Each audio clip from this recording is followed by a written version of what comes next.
Depuis novembre 2020, Paul Elrarat a rejoint les grosses têtes diffusées sur RTL.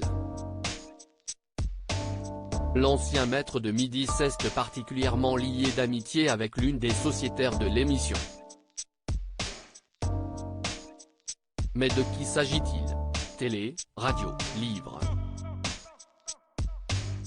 Depuis sa participation aux 12 coups de midi en 2019, Paul Elrarat enchaîne les projets. Auteur de 3 livres dont une autobiographie, Ma 153e victoire, l'ancien maître de midi a participé à la saison 1 des Traîtres.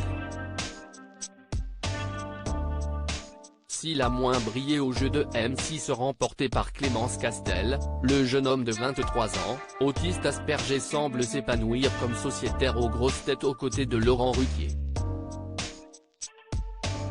L'émission humoristique et culturelle diffusée sur les ondes de RTL, et qui a fêté son 60e anniversaire le 24 février dernier, s'entoure en alternance de personnalités parmi lesquelles Roselyne Bachelot, Stevie Boulet, Caroline Diam, Ariel Dombal, Florian Gazan ou Valérie Mérès. Paul Elrarat, les 12 coups de midi, se confie sur sa relation avec Liane Folly, est devenue une copine depuis son arrivée aux grosses têtes en novembre 2020. Paul Elrarat a su au fur et à mesure trouver sa place, notamment grâce à sa répartie et sa culture impressionnante. S'il avait confié ses difficultés avec un sociétaire au micro de Jordan Deluxe, il s'est particulièrement lié d'amitié avec la chanteuse Liane Folly. Est devenue une copine parce qu'elle a fait preuve de compréhension, de tolérance et de chaleur humaine que je ne saurais renier, a-t-il confié en exclusivité à Télé Loisirs. Le plus jeune sociétaire de la bande poursuit sur les raisons de cette amitié. Elle m'a dit que je suis une belle personne, qu'il faut que je sois heureux, que s'il y a un problème, je peux lui envoyer un message et qu'elle sera là pour moi.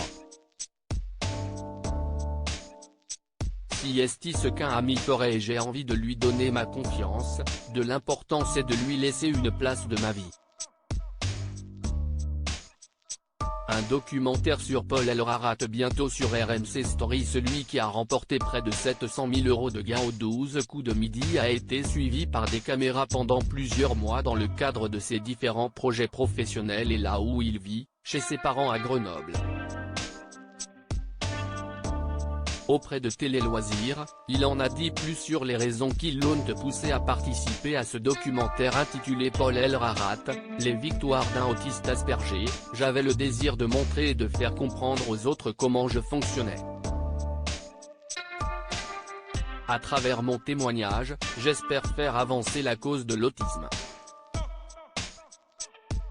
Parmi les proches qui ont témoigné, on retrouve notamment sa famille, ses amis d'enfance, Laurent Ruquier mais aussi les sociétaires des grosses têtes, Christine Bravo et Liane Folly. Diffusion prévue le jeudi 20 avril à 21h10 sur RMC Story. À lire aussi. Je me demande si c'était vraiment de l'amour. Paul Elrarat se confie sur sa récente relation avec une femme.